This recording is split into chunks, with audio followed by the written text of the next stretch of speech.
le plaisir d'accueillir avec nous Étienne Klein. Étienne Klein est physicien, directeur de recherche au CEA, docteur en philosophie des sciences. Il dirige le laboratoire de recherche sur les sciences de la matière du CEA, l'ARCIM, et enseigne la philosophie des sciences à l'École centrale de Paris. Il est également membre de l'Académie des technologies. Depuis près de 2 ans, il anime tous les samedis à 14 h, désormais célèbre émission qui s'appelle La conversation scientifique d'Étienne Klein sur France Culture. C'est aussi un très grand sportif qui pratique l'alpinisme et autres sports d'endurance. Étienne Klein vient tout de même de finir l'Ultra Trail Mont Blanc, pour ceux qui connaissent cet exceptionnel... on peut l'applaudir. Je peux même donner son temps qui est très honorable, qui était particulièrement impressionnant puisqu'il l'a fait en un peu plus de 10 heures seulement. Il a énormément publié, récemment publié Les secrets de la matière, et le prochain, est-ce bien ce titre-là, Le pays où habitait Albert Einstein, qui est le prochain à sortir. Il y a quelques années aussi, vous avez écrit Anagramme renversante, qui est un régal de lecture également. Chers tous, merci infiniment d'accueillir très chaleureusement Étienne Klein.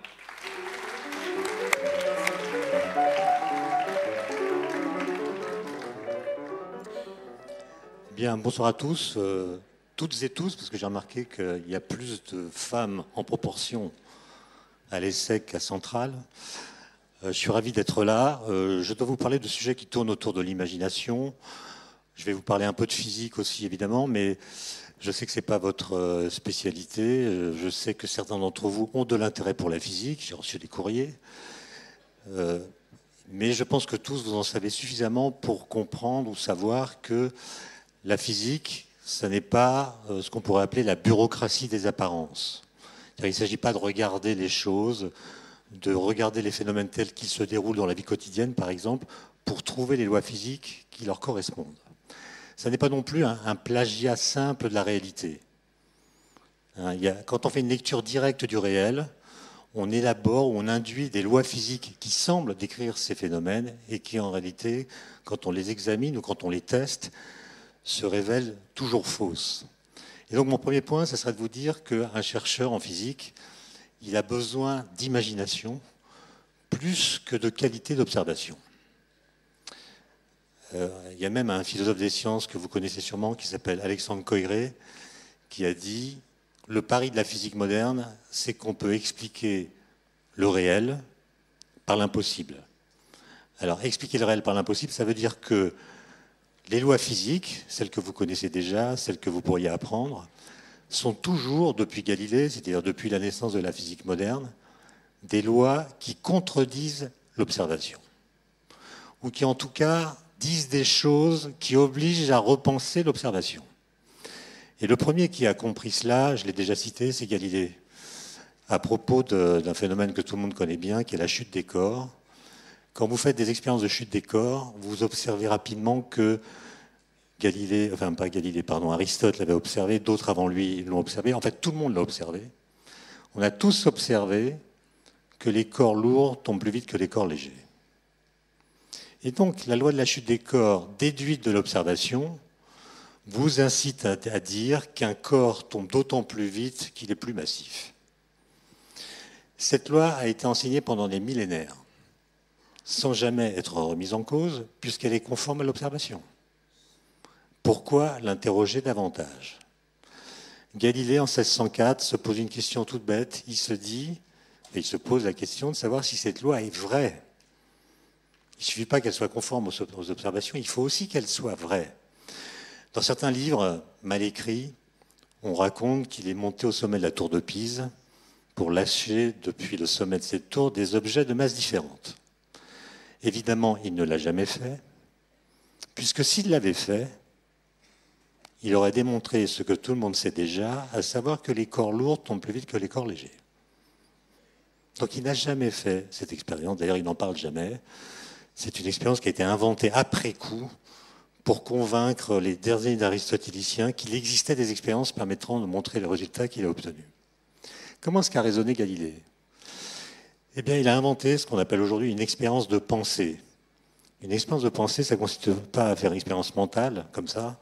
Ça consiste à prendre au sérieux une théorie physique ou bien une loi et elle a prolongé dans une sorte d'ailleurs, où elle va révéler ce qu'elle a dans le ventre. Et donc je suppose qu'une loi est vraie, j'imagine une certaine situation, et je regarde, d'après ce que dit la loi, ce qu'il se passerait dans cette situation que je peux imaginer, mais que je ne peux pas réaliser. Et l'expérience qu'il a imaginée consiste à supposer que la loi que je viens d'énoncer, à savoir que les corps lourds tombent plus vite que les corps légers, est une loi vraie, et imaginer une situation originale qui consiste à prendre un objet massif, par exemple une boule de pétanque, un objet moins massif, une balle de tennis, et à les relier par une ficelle l'un à l'autre. Que dit la loi? Il ne fait pas d'expérience, il réfléchit. Que dit la loi? Que l'ensemble formé par les deux objets reliés l'un à l'autre est plus lourd que la boule de pétanque.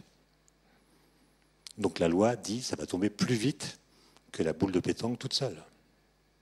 Mais en même temps, pendant la chute, la balle de tennis qui tombe moins vite que la boule de pétanque va tendre la corde et la balle de tennis va faire parachute, de sorte que l'ensemble va tomber moins vite que la boule de pétanque toute seule.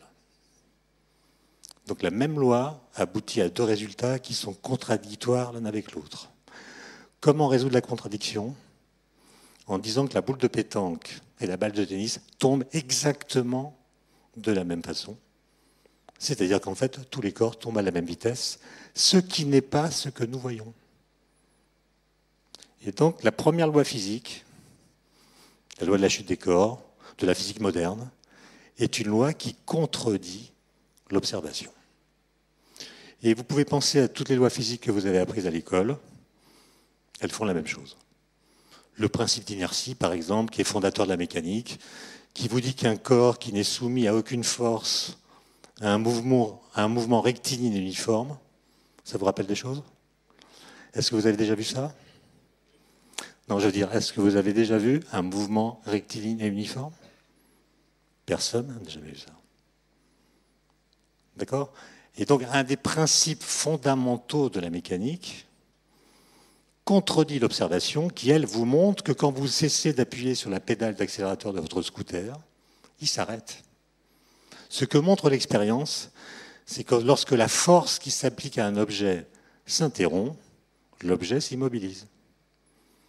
Galilée arrive, il dit non, si la force s'annule, l'objet continue de se déplacer indéfiniment, ce qui n'est pas ce que nous observons.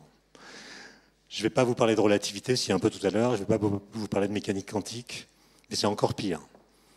C'est-à-dire que la physique moderne, physique des particules, cosmologie, sont des physiques qui, quand on les prend au sérieux, s'élaborent à partir d'énoncés qui, lorsqu'on les entend pour la première fois, sont complètement absurdes. D'accord? Donc c'est une sorte d'introduction que je voulais faire pour montrer que les gens qui ont découvert ces lois sont des gens qui ont imaginé des choses qu'ils n'avaient pas vues. Ce qui pose la question de savoir, premièrement, si ce qu'on imagine est vrai. C'est pour ça que la physique, ce n'est pas simplement un exercice d'imagination, il faut aussi faire des expériences, il faut aussi raisonner, il faut aussi tester les idées que l'imagination peut faire naître. Et la deuxième question, c'est est-ce que ce qui est vrai est imaginable? C'est-à-dire, est-ce que nous avons les capacités d'imaginer ce qui est? Est-ce que nos sens peuvent être dépassés? Ils sont limités. Est-ce qu'ils peuvent être dépassés par l'intellect, par exemple, par des intuitions, etc. Et donc, il y a une sorte de dialectique, si vous voulez, entre le réel et l'imaginaire qui se joue au travers de la théorisation et de l'expérimentation. Alors, je crois que je dois parler moins de 3/4 d'heure pour ensuite avoir un peu de temps pour répondre à vos questions. Donc, je vais tout de suite passer à Einstein, comme c'était annoncé dans le titre, parce que Einstein, c'est vraiment le champion du monde des expériences de pensée. C'est quelqu'un qui a su inventer une nouvelle façon de poser des questions triviales, et même stupides. Sauf que lui, il répondait, et ensuite regardait les implications de la réponse qu'il avait faite. Et ça va durer des années. Et si j'ai choisi Einstein, c'est parce que au mois de janvier 2016, on a annoncé la découverte des ondes gravitationnelles. Je pense que vous avez suivi ça, qui avait été prédite par lui il y a exactement un siècle. Donc on a vérifié un siècle après qu'il avait raison. Ce qui pose la question de la puissance de l'imagination ou du calcul, parce que les deux étaient mêlés dans son travail. C'était donc quelqu'un qui avait de la suite dans les idées, ce qui est toujours mieux que d'avoir des idées dans la suite, comme l'a montré un ministre récemment. Pourquoi vous ne riez pas? Je la trouve assez drôle, moi.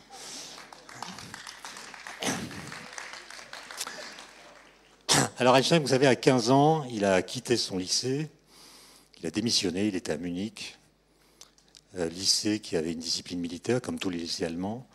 Il a vraiment démissionné, c'est-à-dire il a quitté le lycée en pleine année scolaire, il a renoncé à la nationalité allemande, et il a rejoint ses parents qui travaillaient en Italie à l'époque. Et pendant une année, il a été déscolarisé. Il a fait des promenades, des randonnées en montagne.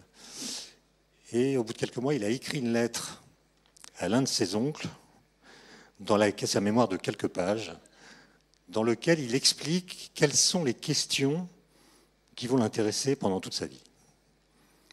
Et toutes ces questions tournent autour de la lumière. Qu'est-ce que c'est que la lumière? Comment elle se propage dans l'espace? Est-ce qu'elle est autonome? Est-ce qu'elle a besoin d'un support? Est-ce que c'est un objet physique? Ou est-ce que c'est la vibration d'un objet physique? Et il se pose un certain nombre de questions qu'en fait personne ne s'est jamais posées. Par exemple, il dit, qu'est-ce qui se passerait si de la lumière émettait de la lumière? Qui parmi vous s'est déjà posé cette question? Il avait 15 ans. Alors, si de la lumière émet de la lumière, quelle va être la vitesse de la lumière émise?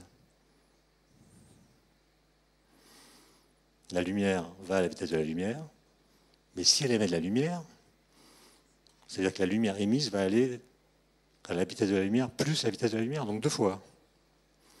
OK. Mais si la lumière émise est mise à son tour de la lumière, c'est 3 fois, puis 4 fois, etc. Et donc, il remarque que si la lumière peut émettre de la lumière, il est possible de fabriquer un escalier cinématique vers l'infini. Si la vitesse de la lumière est finie, elle peut devenir infinie par émissions successives. Est-ce que c'est normal? Est-ce qu'il n'y a pas là une sorte de paradoxe? Un an plus tard, il est dans une petite ville de Suisse qui s'appelle Aarau, en terminale, en l'équivalent de la terminale, parce qu'il a repéré qu'en Suisse, il existe un institut, l'Institut Polytechnique de Zurich, dans lequel on peut rentrer sans bac, par concours, et il veut se présenter, donc il se prépare dans cette école. Et là, il va se poser une autre question en mettant en scène son propre corps. Einstein va, toute sa vie, imaginer des expériences de pensée dans lesquelles son corps sera mis en scène. Chose que personne n'avait jamais fait avant. Et l'expérience qu'il imagine, c'est qu'est-ce qui se passerait pour moi si j'étais à cheval sur un rayon de lumière. À l'époque, on décrit la lumière comme étant constituée d'ondes électromagnétiques. Vous avez déjà vu ça, je pense, des ondes électromagnétiques. Et donc, si vous êtes à cheval sur un rayon de lumière, ça veut dire que vous êtes à cheval sur une onde électromagnétique. Un peu comme un surfeur qui est à cheval sur une vague. Ça veut dire que si vous êtes assis sur la lumière par rapport à vous, les ondes, sont immobiles.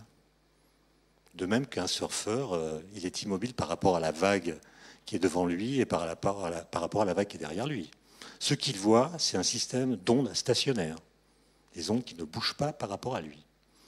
Et donc Einstein dit, si je suis à cheval sur un rayon de lumière, ce que je verrai, c'est une onde électromagnétique stationnaire. Et il dit, mais c'est bizarre parce que les équations de Maxwell, que peut-être vous connaissez un peu, qui décrivent les ondes électromagnétiques, n'ont pas de solution correspondant à des ondes stationnaires. Ça veut dire que si je me mets en imagination dans la situation de quelqu'un qui est assis sur une onde, Je vois quelque chose que les équations de l'électromagnétisme ne voient pas, et même interdisent. Qu'est-ce que ça veut dire? Et la réponse à cette question, il va la trouver 10 ans plus tard, en 1905, en élaborant la théorie de la relativité restreinte, qui est la réponse à la question, en fait aux deux questions qu'il a posées. Premièrement, si la lumière émettait de la lumière, la vitesse de la lumière émise serait égale à la vitesse de la lumière. La vitesse de la lumière est un absolu, c'est-à-dire, quelle que soit la vitesse de la source, et quelle que soit la vitesse de celui qui mesure la vitesse de la lumière, la valeur qu'il trouvera pour la vitesse de la lumière sera toujours la même. Pensez à ça, parce que c'est souvent mal compris, c'est un résultat absolument incroyable. Ça veut dire que, par exemple, si une ampoule électrique arrive vers vous, dans votre direction, à une vitesse qui est presque celle de la lumière, vous allez penser que la vitesse de la lumière que vous allez mesurer, ça sera la vitesse de la lumière émise par l'ampoule plus la vitesse de l'ampoule. Einstein dit non, ça sera la vitesse de la lumière. Vous pouvez vous dire aussi que si vous courez derrière un photon, donc une particule de lumière, le photon va à la vitesse de la lumière, vous courez derrière, vous courez très vite, plus qu'à l'ultra-trail du Mont Blanc, vous allez arriver à une vitesse qui est presque la vitesse de la lumière en courant. Et vous allez vous dire, mais tiens, si je accélère un peu, je vais finir par rattraper la lumière. Réponse d'Einstein, non. Quelle que soit votre vitesse, le photon partira par rapport à vous à une vitesse égale à celle de la lumière. Quant à la question qui se posait à Rao, qu'est-ce que je verrais si j'étais immobile sur une onde électromagnétique? Réponse de 1905, pas la peine d'y penser, expérience impossible. C'est-à-dire que la lumière par rapport à nous a une vitesse qui est toujours la même. Et donc on ne peut pas être immobile par rapport à la lumière. Et ces conclusions, il va les publier le 30 juin 1905 dans un article qui est l'article, disons, fondateur de ce qu'on appelle la théorie de la relativité restreinte. En fait, c'est la théorie de la relativité. On l'appelle restreinte parce qu'elle ne contient pas la gravitation. Et un peu plus tard, il va développer une théorie de la gravitation qui va s'appeler la théorie de la relativité générale. Mais à cette époque-là, ce n'était pas dans ses préoccupations. Alors, ce qui est intéressant, c'est que cette théorie-là reprend le principe de relativité de Galilée. Et Einstein n'a pas inventé la relativité. Le principe de relativité, il est vieux comme le monde, enfin, il a 4 siècles. Que dit le principe de relativité, énoncé par Galilée, un peu copié sur Giordano Bruno? C'est un principe qui dit deux choses. Premièrement, le mouvement est comme rien. Le mouvement est comme rien. C'est-à-dire, quand vous êtes en mouvement, tout se passe pour vous exactement comme si vous n'étiez pas en mouvement. C'est d'ailleurs ce qui permet d'être en mouvement. À condition évidemment que votre mouvement soit rectiligne et uniforme, c'est-à-dire soit lié à ce qu'on appelle un référentiel galiléen. C'est-à-dire que les lois physiques ne changent pas selon que vous êtes immobile ou en déplacement. Okay. Et la deuxième chose qu'il dit, c'est l'immobilité est un mouvement partagé. Moi, je suis immobile par rapport à vous. Mais ça ne veut pas du tout dire que nous soyons immobiles. Je vous rappelle que la Terre tourne autour du Soleil à 29 km par seconde. Donc par rapport au Soleil, on est à toute allure. Et si nous avons l'impression d'être immobiles les uns par rapport aux autres, c'est parce que nous partageons le même référentiel au sein duquel nous sommes immobiles. Et ce principe de relativité, en fait, il a comme conséquence qu'il n'existe pas de référentiel dont on puisse dire qu'il est absolument immobile. Parce que si je dis par exemple que le référentiel dans lequel nous sommes est absolument immobile, en fait, il sera mobile par rapport à un autre qui a le même statut que lui. Donc il n'est pas absolument immobile. Il est décrété immobile de façon arbitraire, mais il a le même statut que tous les autres. Et donc ce que dit simplement la relativité, c'est qu'il y a une démocratie des référentiels, c'est-à-dire que tous les référentiels que vous pouvez imaginer sont équivalents les uns aux autres, au sens où les phénomènes physiques se dérouleront dans les uns et dans les autres exactement de la même façon. Et il va se rendre compte, mais je n'ai pas le temps d'en parler, pendant ses vacances, là, entre juin et septembre, il va se rendre compte que des implications de ce que je viens de dire, c'est E égale mc2. C'est-à-dire que si je suppose que la vitesse de la lumière est un invariant, et la même dans tous les référentiels, alors il doit y avoir une énergie de masse associée à tous les corps, dès lors qu'ils sont massifs. Ils possèdent une énergie énorme du seul fait qu'ils sont massifs. Et c'est dans cette formule, c'est la vitesse de la lumière, qui du coup change de statut. Elle n'a rien à voir là-dedans, ça devient une constante de la physique. Et cette formule est vraie, même s'il n'existe aucune lumière dans le processus par lequel un corps va perdre de l'énergie. Autrement dit, la vitesse de la lumière, cette constante C, change complètement de statut. C'est plus simplement la physique, la vitesse d'un objet particulier qui serait la lumière. C'est une constante beaucoup plus fondamentale qu'on va trouver même dans la structure de l'espace-temps. Mais bon, ça c'est, je pense, des choses que vous connaissez par cœur. Donc, je vais en venir à des choses plus incroyables. Et vous allez voir comment le chemin qui mène de réflexion d'Einstein par le biais d'expériences de pensée à la détection des ondes gravitationnelles est un chemin extrêmement simple. Même si les équations qui vont être nécessaires pour arriver au résultat sont très compliquées, mais ça ne sera pas mon sujet. Ce que je vais vous montrer, c'est simplement la qualité du raisonnement qu'Einstein a mené. Et aussi la simplicité des questions. Je ne l'ai pas dit, mais par exemple, dans cet article que vous pouvez lire, hein, c'est un article que vous trouvez sur Internet, il est en allemand, il est traduit dans toutes les langues. Il y a très peu d'équations, où les équations qui sont citées sont mises en annexe. Et vous verrez que les questions qu'il pose sont tellement simples que les membres du référé qui ont examiné son papier, alors qu'il n'avait pas de thèse, qu'il n'avait pas de poste à l'université, ont dû se demander s'il ne se moquait pas d'eux. Par exemple, Einstein dit « Qu'est-ce que je veux dire quand je dis qu'un train arrive à 7 heures à la gare ?» Et il répond. Il dit « Ça veut dire que la petite aiguille de ma montre pointe sur le 7 au moment où le train arrive à quai. » Merci, monsieur Einstein. Vous nous avez appris à lire l'heure, on était au courant, etc. Mais il continue. Il dit, qu'est-ce que ça veut dire? Qu'est-ce que je veux dire quand je dis que le train arrive à 7 heures à la gare de Lyon si je suis à Marseille? Alors là, la réponse est moins simple, parce que je ne suis pas à la gare de Lyon. Donc, au moment où la petite aiguille pointe sur le 7 de ma montre, comment puis-je savoir qu'au même moment, un train arrive à la gare de Lyon? Il faut qu'on m'envoie une information. Est-ce que cette information sera instantanée? Si elle ne l'est pas, quand je vais la recevoir, le train sera déjà arrivé. Troisième question, qu'est-ce que je veux dire si je dis qu'un train arrive à 7 heures à la gare de Lyon si je suis en déplacement par rapport à la gare de Lyon? Et là, tout le monde est mort. Voilà une question que personne n'avait jamais posée, parce que tout le monde était persuadé que le temps était newtonien, universel, absolu, qu'il y a un seul temps qui est le temps de l'univers. Et si deux événements sont simultanés dans l'espace, ils sont simultanés pour tous les observateurs, quel que soit leur mouvement. Et Einstein pose des questions qui obligent à repenser à tout ça et à vérifier que les réponses automatiques qu'on produit sont bien les bonnes.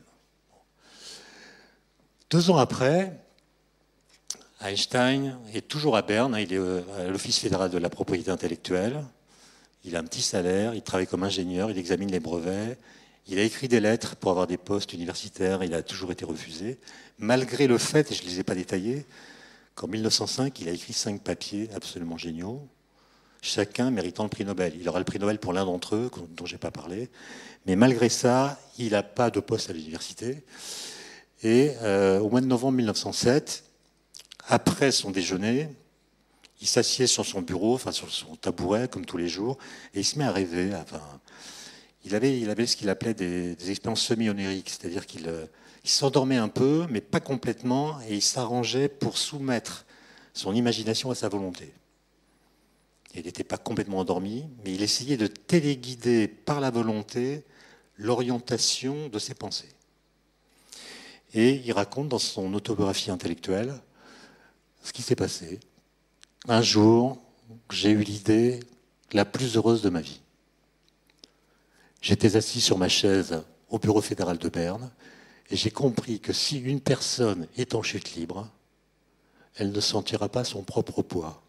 J'en ai été saisi, cette pensée me fit une grande impression, elle me poussa vers une nouvelle théorie de la gravitation.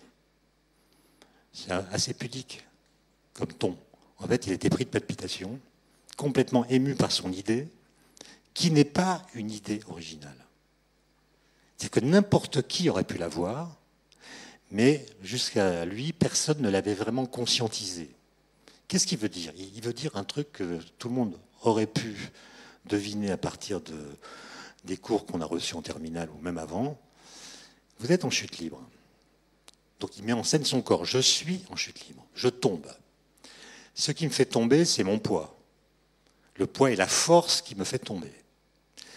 Donc la chute est un effet d'une cause qui s'appelle mon poids. Mais pendant que je tombe, si je lâche par exemple cet objet qui tombe avec moi, comme tous les corps tombent à la même vitesse, d'après Galilée, ce truc qui tombe avec moi qui le regarde, je ne le vois plus tomber. Il va être en apesanteur par rapport à moi. Et donc Einstein dit, c'est pas clair ça. Il n'a rien inventé, hein, mais il dit, c'est pas clair. Ça veut dire que la cause de ma chute, c'est le poids qui produit un effet qui annule la cause. Puisque en tombant, tout se passe comme si la gravitation qui me fait tomber disparaissait. Et donc pourquoi je tombe, sachant que le fait de tomber annule la cause de ma chute? Vous voyez, quand il dit ça, il n'invente rien par rapport à Newton. Hein. Simplement, il lit les équations de Newton. Et il regarde en mettant son corps en scène ce qu'elles induisent dans une situation qu'il n'a pas lui-même éprouvée. Il ne s'est pas jeté du 5e étage. Par contre, il est allé questionner un couvreur de la ville de Berne qui était célèbre parce qu'il était tombé justement du toit d'un immeuble assez haut. Et un peu comme dans les films, il est tombé dans une motte de foin. Il ne s'est pas fait mal. Et Einstein est allé le voir pour lui demander si pendant la chute, il avait senti son propre poids. Ceux d'entre vous qui ont fait un peu d'alpinisme et qui sont tombés, en étant assurés, voilà, la prochaine fois, essayez de penser à ça. Au moment où vous êtes en train de tomber, est-ce que vous sentez votre poids ou pas? Et ça va le mettre sur une idée incroyable qu'il va appeler le principe d'équivalence. Ce qu'il comprend, c'est qu'en fait, il y a une équivalence entre la gravitation et l'accélération. C'est-à-dire, le fait de tomber à cause de la gravitation produit une accélération qui annule la gravité. Mais est-ce que ça ne pourrait pas marcher dans l'autre sens? C'est-à-dire, est-ce qu'une accélération ne pourrait pas mimer la gravitation? Et répond, oui, je postule que oui. Ça veut dire que si vous prenez une cabine complètement hermétique, il n'y a pas de fenêtre, il n'y a pas de hublot qui permettent de voir l'extérieur. Dans cette cabine, vous mettez un physicien. Vous lui donnez des balles, évidemment, il est dans le champ de la gravité terrestre. Et il va voir que les balles tombent d'une certaine façon sur le plancher, comme d'habitude. Et il va se dire, ben voilà, je suis dans un champ de gravitation, comme le champ terrestre, et ça attire les objets vers le centre de la Terre. Et ce que dit Einstein, c'est que si on prenait le même physicien, on le met dans une cabine. Cette cabine, on la met loin de tout objet massif. Et donc, elle est dans une zone de l'espace où il n'y a pas du tout de gravité. Champ gravitationnel strictement nul. Simplement, il y a une espèce de super-héros qui va tirer la cabine, j'ose pas dire vers le haut parce qu'il n'y a pas de direction privilégiée, dans une certaine direction, avec une accélération égale à l'accélération de la pesanteur. Donc la cabine, elle est accélérée. Eh bien, ce que dit Einstein, c'est que ce physicien lancera des balles et elles auront exactement la même trajectoire que dans la première situation. C'est ça l'équivalence. Il y a équivalence parfaite entre cette situation et celle-ci. C'est-à-dire qu'une accélération peut mimer, pour un objet qui se déplace, un champ de gravité pour un objet qui est immobile. Et c'est ça l'idée la plus heureuse de sa vie.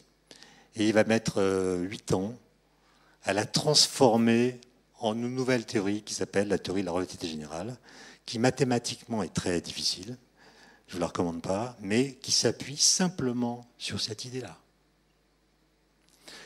2 ans plus tard, il est à Prague. Enfin, il a eu un poste universitaire. Il est à Prague. Et Prague est une ville qui a été électrifiée assez vite. Il y a même des ascenseurs dans les immeubles. Et il est fasciné par les ascenseurs. Il se promène avec Marie Curie, d'ailleurs, un jour, et il dit à Marie Curie, ils marchent au bord des crevasses, mais lui, il ne les voit pas. Il est complètement habité par la conversation et par les idées qui le traversent. Et il dit à Marie Curie, vous comprenez, Marie, ce que je veux comprendre, c'est ce qui se passe dans un ascenseur. Et là, il a une autre expérience de pensée, il en invente une autre. Voilà, l'expérience est la suivante. Je suis dans un ascenseur. Je vais peut-être vous montrer autre chose qui sera... Non, je vais prendre ça. Voilà, je suis dans un ascenseur qui est accéléré vers le haut, qui est hors de tout champ de gravitation. Donc c'est la deuxième situation que j'ai évoquée.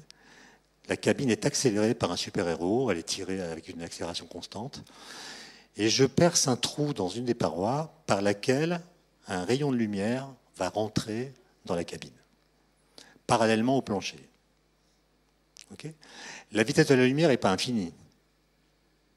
Ça veut dire que la lumière va mettre un certain temps pour traverser la cabine. Donc elle va rentrer par un côté, et le temps qu'elle traverse, la cabine va monter, du fait de son accélération. Et donc le point d'impact de la lumière sur la paroi opposée ne sera pas en vis-à-vis du point d'entrée de la lumière. Et donc moi qui suis dans l'ascenseur, je vais voir que la lumière a une trajectoire courbée. Normal, je n'ai fait qu'appliquer les lois élémentaires de la physique et de la géométrie. D'accord ? Il n'y a rien de très surprenant là-dedans. Donc pour un observateur qui est dans l'ascenseur, si l'ascenseur est accéléré, la lumière a une trajectoire courbe. Mais ce n'est absolument pas surprenant, comme je viens de le voir. Mais maintenant, c'est là que ça devient incroyable. Principe d'équivalence. Principe d'équivalence. Cette situation, on l'a dit tout à l'heure, c'est exactement la même que celle d'une cabine immobile posée sur la Terre. Donc, si cette cabine était immobile posée sur la Terre, un observateur dans la cabine verrait aussi la lumière courbée, puisqu'on voit les mêmes choses. La lumière n'a pas de masse, mais elle est courbée par la gravitation.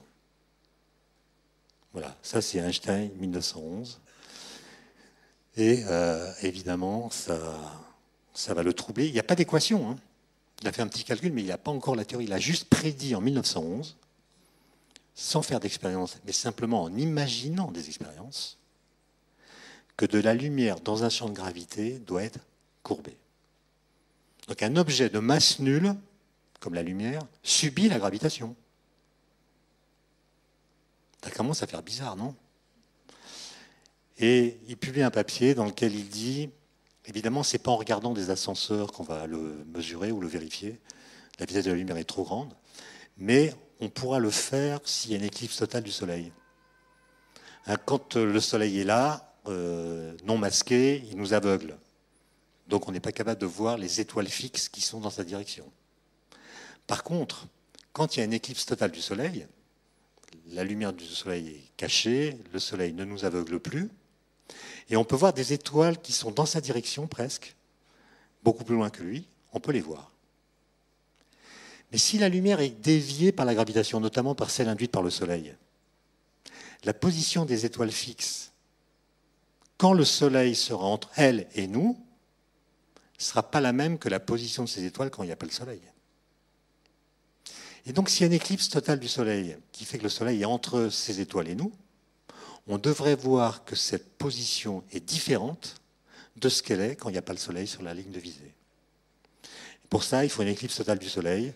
Et à l'époque, il y en a une qui était prédite en Crimée en août 1914. Et donc, il y a un jeune astrophysicien, astronome allemand qui s'appelle Freundlich, qui a monté une expédition en Crimée pour pouvoir faire la mesure et vérifier que la déviation de la lumière prédite par Einstein était conforme à ce qui était observé. Bon, août 14 pour faire des manips en Crimée, c'est pas une date bien choisie. Donc ils ont tous été arrêtés par les soldats du Tsar, le matériel a été confisqué, ils n'ont pas pu faire de mesures. Et quelques semaines plus tard, ils ont été échangés contre des prisonniers russes. Et en fait, heureusement qu'il y a eu la guerre, parce que c'est peut-être le seul effet positif de la guerre, c'est que les calculs d'Einstein, à l'époque, étaient faux. Et donc, si Freundlich avait fait la mesure, il a trouvé un résultat différent des calculs d'Einstein, qui n'étaient pas les bons. Alors, ce qui s'est passé, c'est que en 1915, Einstein est à Berlin. Là, il a un poste, il est membre de l'Académie, il est reconnu. Il trouve les bonnes équations de la relativité générale. Et ces équations montrent en fait que tout ce qu'on nous a raconté à l'école à propos de la gravitation est faux. À l'école, on apprend que la gravitation, c'est une force qui s'exerce au travers de l'espace entre les objets massifs. Ils s'attirent. Einstein dit non, la gravitation n'est pas une force. Les objets qui sont soumis à la gravitation ont un mouvement inertiel. Inertiel, ça veut dire qu'ils ne subissent aucune force. Ils vont en ligne droite. Et quand vous regardez par exemple la Terre qui tourne du Soleil, il faut imaginer qu'elle va en ligne droite. Sauf que nous, on voit qu'elle ne va pas en ligne droite. Elle a une trajectoire elliptique. Tout ça vient du fait que les objets vont en ligne droite dans un espace-temps courbé. Ok ? Ce qui veut dire que la gravitation, ça n'est pas du tout une force qui s'exerce sur les corps, c'est une déformation de l'espace-temps induite par les corps massifs qui fait que les lignes droites ne vont plus tout droit. Ok ? Donc c'est une révolution, c'est-à-dire que la gravitation change complètement de statut. C'est une déformation géométrique de l'espace-temps et non pas du tout une force qui s'exerce sur les objets. Les objets ne subissent aucune force gravitationnelle. Pour le dire autrement, le poids n'existe pas. La masse existe, pas le poids. Votre poids est une fiction newtonienne. Ce qui relativise la portée des régimes, d'ailleurs. Bon. Donc voilà, par exemple, ça se passe comme ça pour la Terre autour du Soleil. La Terre, elle tourne autour du Soleil comme si elle était sur le bord d'un bol et elle tourne sur une trajectoire elliptique qui, en fait, est complètement induite par la déformation de la métrique induite par le Soleil. Bon. En 1919, la guerre se termine enfin. Un astronome anglais qui s'appelle Eddington, qui a fait un peu de prison parce qu'il était Quaker, donc il a refusé de porter les armes pendant la guerre, donc il a fait de la prison. Et aussitôt la fin de la guerre advenue, il a désiré montrer que lui, physicien anglais, allait montrer que les théories d'un Allemand étaient bonnes. Il voulait montrer que la science allait permettre de rompre le nationalisme qu'il appelait la pestilence des pestilences. Donc il voulait montrer que la science était le ressort de l'universel. Et en 1919, il y a eu une éclipse totale du Soleil dans l'hémisphère sud. Et Eddington a monté 2 expéditions à 2 endroits différents. Et pendant l'éclipse totale du Soleil, avec une météo qui n'était pas très bonne, mais miraculeusement, pendant la durée de l'éclipse, qui est de quelques minutes, ça s'est éclairci. Ils ont pu faire des mesures. Et voilà la carte postale que Eddington a envoyée à certains de ses collègues, notamment Einstein. Voilà le Soleil, la lumière qui est déviée par le Soleil, la déflexion qu'ils ont mesurée à partir de ce cliché. Vous voyez, les étoiles fixes sont là, on les voit un peu. Le Soleil est caché. Il a montré que la déflexion était égale à la valeur calculée par Einstein, qui cette fois était la bonne valeur puisqu'il avait écrit sa théorie et donc corrigé les premiers calculs faux de 1912. Ça, c'était donc en 1919. Et ce résultat, je ne sais pas si vous pouvez en avoir conscience, mais ce résultat a fait la une des journaux dans le monde entier. C'était la fin de la guerre, les gens avaient besoin de nouveautés. Et là, on avait un résultat qui montrait que les liens qu'on avait crus définitifs entre l'espace, le temps, la matière, l'énergie, en fait, étaient changés. ce qui donnait espoir pour construire un monde différent du précédent qui avait amené à la guerre. Et donc dans le monde entier, les articles de journaux, en première page, j'ai une collection chez moi, racontent ça, en expliquant avec force de détail la théorie d'Einstein. Avec beaucoup plus d'efforts que ceux qui ont été accomplis, par exemple, en 2012, quand on a découvert le boson de Higgs au LHC. Il n'y a pas eu beaucoup d'explications dans les journaux. À cette époque-là, sauf en France, parce qu'il y a les grèves de la presse, ça a fait la une de tous les journaux. Même dans le magazine Times, c'était une époque où le journaliste scientifique était en vacances. Et donc, il a été remplacé pour faire l'article par le journaliste qui s'occupait du golf.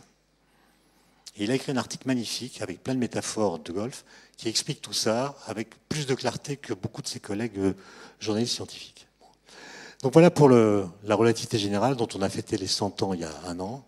Et en 1916, un an après la publication de ces équations, Einstein tombe malade, il est mal nourri comme tout le monde pendant la guerre, il a des problèmes d'estomac, il perd 25 kilos. Et il se pose la question, est-ce qu'il ne pourrait pas y avoir des ondes gravitationnelles? Quand vous prenez une charge électrique, vous l'accélérez. Elle émet des ondes électromagnétiques qui peuvent être capturées par une antenne. Et donc Einstein s'est posé la question de savoir si une masse qu'on accélère très fortement dans l'espace, est-ce que cette masse n'engendrerait pas, de la même façon qu'une charge électrique engendre des ondes gravitationnelles, des ondes électromagnétiques, pardon, est-ce qu'elle n'engendrerait pas des ondes gravitationnelles, qui seraient des déformations de l'espace-temps? Et en 1916, il montre que ces équations admettent des solutions correspondant à ce phénomène. Ça veut dire que, par exemple, si une onde gravitationnelle passe, dans un premier temps, elle va diminuer la hauteur de ce personnage, puis le redresser, puis le diminuer à nouveau, puis etc. Autrement dit, si une onde gravitationnelle passe, la distance entre deux points va être modifiée. Elle va être modifiée non pas parce que l'un des points se rapproche de l'autre, qui serait la lecture naïve. La distance va diminuer parce que l'espace se contracte. Autrement dit, les deux points qui se rapprochent, en fait, sont immobiles dans un espace qui se contracte. D'accord ? Donc, par exemple, quand Tintin voit sa taille réduite, c'est simplement parce qu'entre sa tête et ses pieds, l'espace s'est contracté. Ça a été vu dans l'autre sens dans les années 20. On a détecté l'expansion de l'univers de cette façon. Les gens avaient des télescopes très puissants, Wilson par exemple, et des astronomes comme Hubble par exemple regardaient les nébuleuses, les galaxies, et ils voyaient que les galaxies s'éloignent de nous d'autant plus rapidement qu'elles sont d'autant plus rapidement qu'elles sont plus loin de nous. Plus la distance qui nous sépare d'elles est élevée, plus elles vont vite par rapport à nous. Et Hubble a dit, c'est la preuve que les galaxies s'échappent de nous dans l'espace. Elles fuient dans l'espace. D'autres physiciens, comme l'abbé Lemaitre par exemple, ont réinterprété les résultats obtenus par Hubble à partir de la théorie d'Einstein. Et la conclusion à laquelle ils sont arrivés est complètement différente. Ils ont dit, non, si on voit que les galaxies s'éloignent de nous, ça n'est pas parce qu'elles s'éloignent de nous dans l'espace, c'est parce que l'espace se dilate. En fait, elles sont immobiles dans un espace-temps qui se dilate. Il faut avoir ça en tête parce que dans beaucoup d'ouvrages, on fait une lecture de tout ça comme si on était dans un cadre newtonien. Or, il n'y a pas de... Je dis tout à l'heure, la physique, ce n'est pas la bureaucratie des apparences. Il ne suffit pas de dire, tiens, ça bouge. On voit que ça bouge pour avoir la preuve que ça bouge.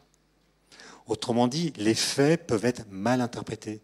Et l'interprétation qu'on va donner des faits dépend de la théorie qu'on utilise pour les interpréter. En tout cas, dans les années 20, on va découvrir de cette façon ce qu'on appelle aujourd'hui l'expansion de l'univers.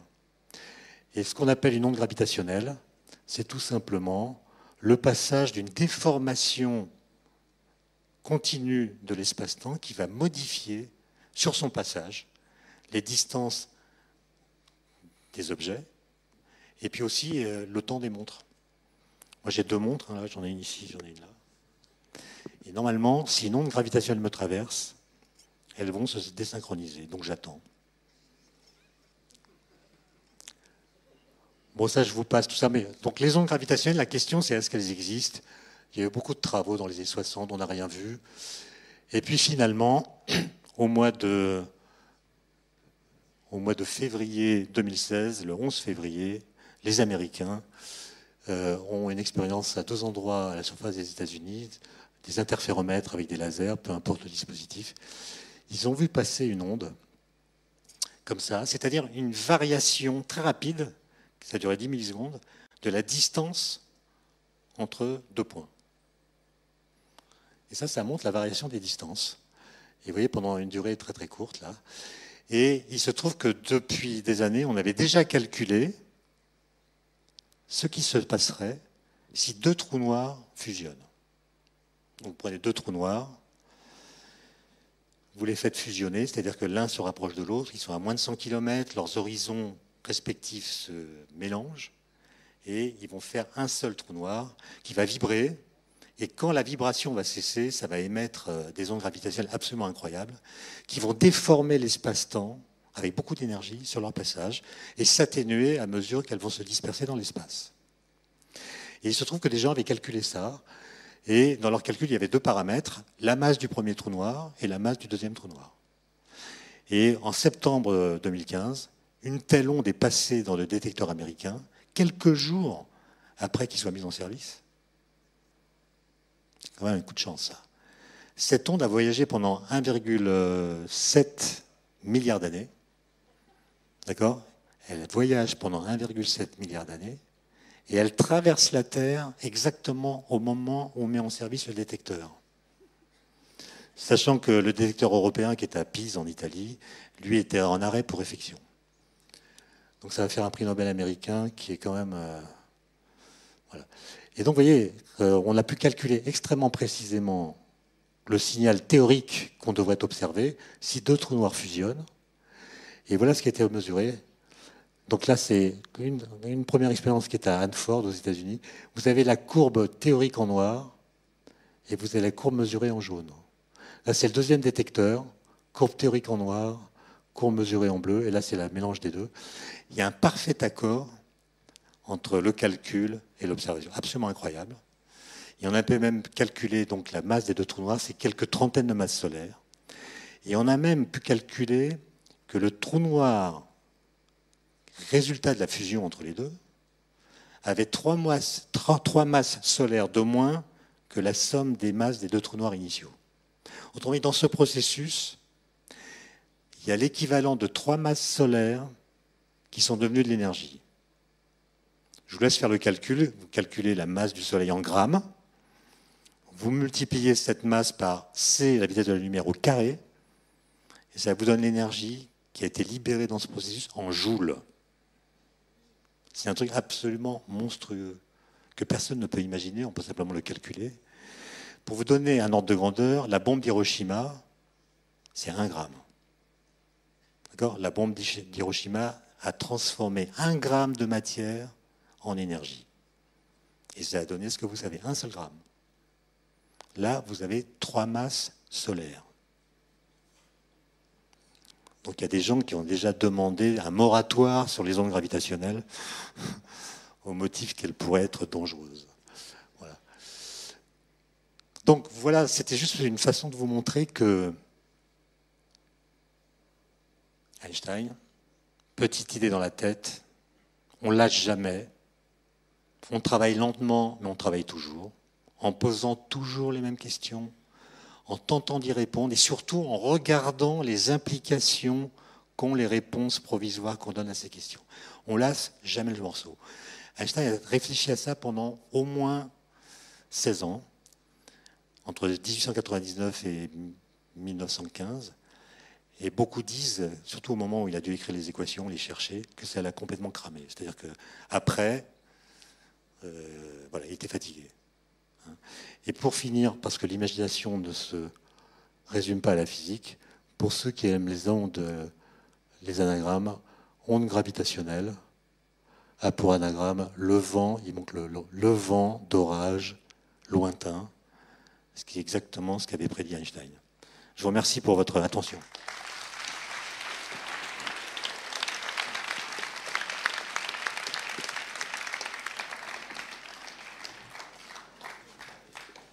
Merci beaucoup, Étienne, de cette brillante présentation et inspirante. Je ne sais pas si les ondes gravitationnelles nous ont traversé la salle, mais il y avait une écoute parfaite. Quelques questions? Qui s'ose à des questions? On a une juste là. Bonjour Monsieur Klein, merci beaucoup pour cette conférence qui a été, je pense, pour tous passionnante. J'aurais une question qui est très très loin de la complexité de ce que vous avez demandé. Vous avez parlé tout à l'heure de l'expérience de pensée, de s'asseoir sur les ondes électromagnétiques que sont la lumière. Et vous avez dit que bon, ce n'était pas possible et que peu importe l'image de pensée, la lumière irait toujours à la vitesse de la lumière, peu importe sa propre vitesse.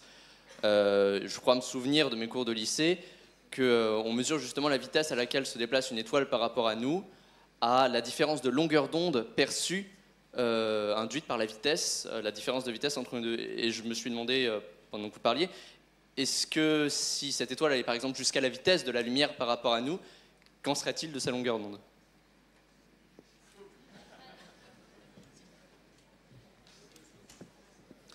Alors, quand un objet, et vous avez bien écouté vos cours de lycée, je vous félicite, quand un objet se déplace en émettant des ondes, par exemple des ondes sonores, eh bien, la fréquence des ondes qu'on capte dépend de la vitesse de l'objet source par rapport à nous.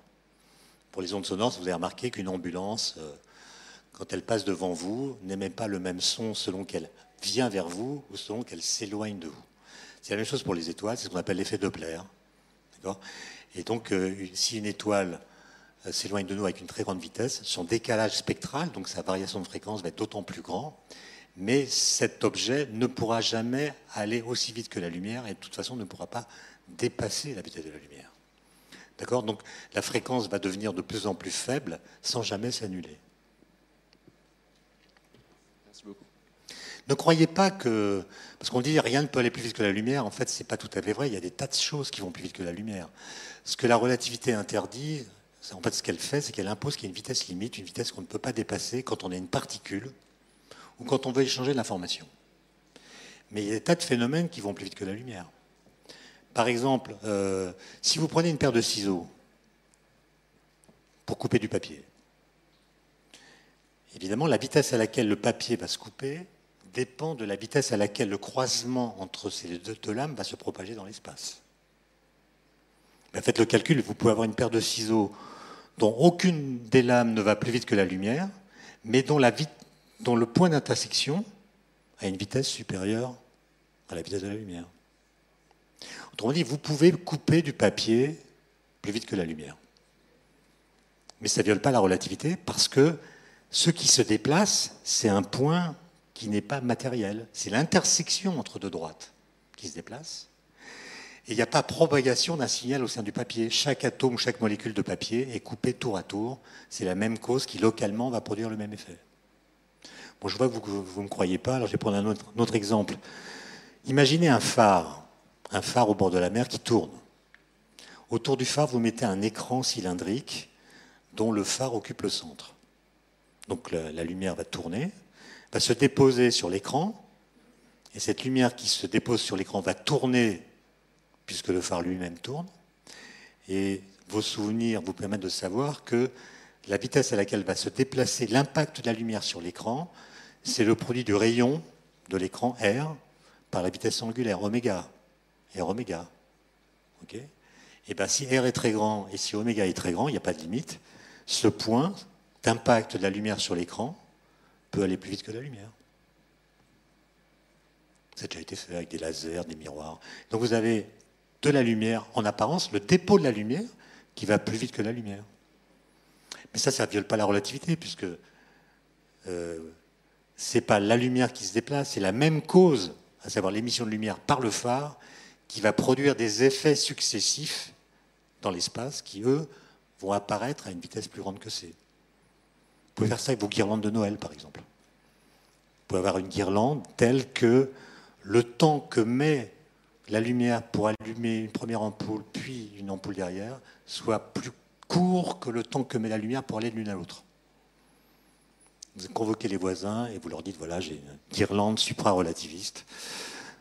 De toute façon, c'est pas la peine de beaucoup travailler, puisqu'en fait, ça se voit pas. Donc, la différence se voit pas.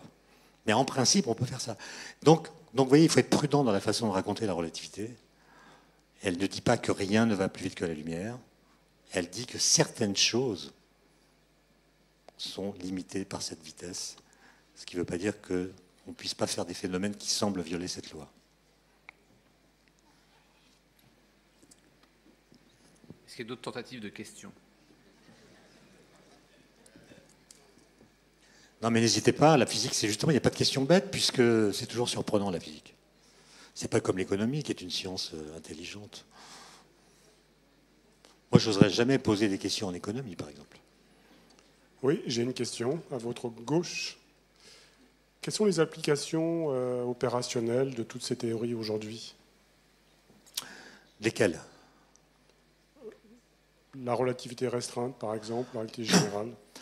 Bon, déjà, une théorie, elle n'est pas simplement... Einstein, il ne se souciait pas des applications, même s'il a déposé beaucoup de brevets sur toutes sortes de questions.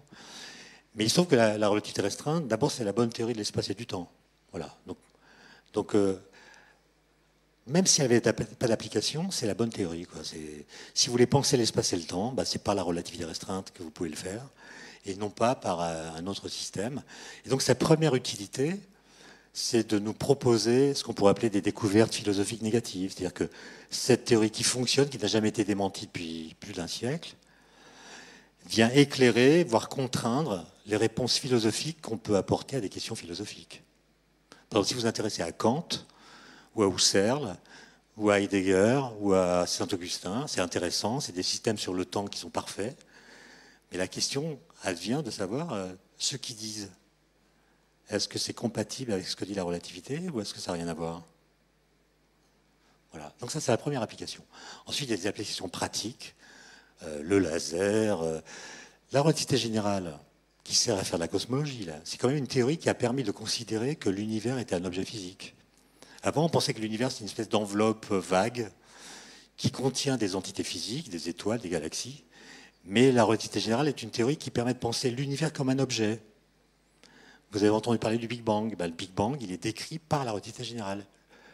L'univers est un objet qui a des propriétés physiques bien à lui, qui ne viennent pas des propriétés des objets qu'il contient. Par exemple, la courbure généralisée de l'espace-temps, c'est une propriété de l'univers. Ce n'est pas une propriété de quelque chose dans l'univers. Et donc, ça a permis de fonder la cosmologie. Et ceux d'entre vous qui ont des GPS, à savoir vous tous, ne savent peut-être pas que la précision du GPS vient de ça. C'est-à-dire que si vous construisez un GPS dans lequel vous ne faites pas de correction venant de la relativité générale, vous dérivez. Et on vous envoie à Pétaouchnok, alors que... Et ça tient à un effet de relativité pure, c'est que pour le système GPS, il y a plusieurs satellites à des altitudes différentes. Ces satellites ont des horloges atomiques qui, étant à des altitudes différentes, voient un champ de gravité différent. Comme les horloges ont des rythmes qui dépendent du champ de gravité, si on ne tient pas compte de ces petites variations, on perd la précision des GPS. Donc le GPS est une application, si vous voulez, indirecte de la relativité générale. Et la détection des ondes gravitationnelles, alors elle, vous avez peut-être lu la presse, c'est une nouvelle astronomie. C'est-à-dire ce qu'on a vécu là, et je pèse mes mots, c'est vraiment une révolution dans l'histoire de la science. Pour une raison simple. Dans beaucoup d'articles, on a dit que c'est la même chose que Galilée. C'est aussi fort que Galilée. Sauf que Galilée, il a observé le ciel à partir d'une lunette dont le pouvoir grossissant était de 7, mais il a observé le ciel à partir d'une source qui était la même qu'avant, la lumière. Avant, on regardait à l'œil nu, lui, il a pris une lunette, mais c'est toujours le même messager qui renseigne sur la structure du ciel. Donc il a mieux vu ce qu'on pouvait déjà voir. Alors que les ondes gravitationnelles, c'est une nouvelle source d'information du cosmos. Ce que je n'ai pas dit, mais que peut-être vous avez lu, c'est que les ondes gravitationnelles, lorsqu'elles se propagent, ne sont pas modifiées par la matière qu'elles traversent. Alors que la lumière, si, la lumière, quand elle bute sur une planète, elle s'arrête. Elle est diffractée, etc. Donc, quand vous recevez de la lumière, elle a perdu de l'information par rapport à la source qui l'a émise. Elle a subi tellement de changements dans son trajet qu'elle a perdu toute information sur sa source. Alors que les ondes gravitationnelles, elles gardent la signature parfaite de la source qui les a émises. C'est pour ça qu'on a pu dire, après les avoir détectées, non mais je ne sais pas si vous vous rendez compte, on a pu dire, elles ont été émises par 2 trous noirs de 28 et 32 masses solaires qui ont fusionné il y a 1,7 milliard d'années. On sait tout sur la source. D'ailleurs, c'est assez ironique parce que Einstein croyait aux ondes gravitationnelles, mais il était persuadé qu'on ne pourrait jamais les détecter. Je n'ai pas insisté sur le fait que les Américains ont mesuré une variation de distance au passage des ondes plus petite qu'un 10 millième de la taille d'un proton. Comment vous faites pour mesurer une variation de distance plus faible qu'un 10 millième de la taille d'une particule élémentaire? Je vous laisse réfléchir là-dessus. Donc Einstein, s'il était revenu en 2016, aurait été stupéfait de voir qu'on avait pu démontrer leur existence. Mais il y a un autre truc qu'il aurait vraiment laissé par terre, c'est qu'Einstein ne croyait pas aux trous noirs. Bien que les trous noirs soient des solutions de ces équations. Il ne croyait pas aux trous noirs. Et même avant cet événement, il y a encore des astrophysiciens qui n'y croyaient pas. Et surtout, il y en a beaucoup qui ne pensaient pas que les trous noirs pouvaient fusionner. Un trou noir, il se trouve toujours au centre d'une galaxie. Pour qu'il y ait 2 trous noirs proches, il faut qu'il y ait 2 galaxies qui fusionnent, ça fait le ménage. Et il y a 2 trous noirs qui se retrouvent à 100 km l'un de l'autre. Personne n'a jamais pensé qu'un tel processus était possible. Et l'ironie de l'histoire, c'est que grâce à des objets auxquels Einstein ne croyait pas, les trous noirs, on a pu démontrer l'existence des ondes gravitationnelles auxquelles il croyait, mais dont il pensait qu'on ne pourrait pas les détecter. Moi, ça me suffit comme application.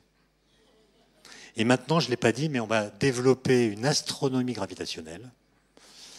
Ça, vous allez vivre ça, c'est une révolution. C'est-à-dire que maintenant qu'on sait qu'elles existent, on envoie des satellites.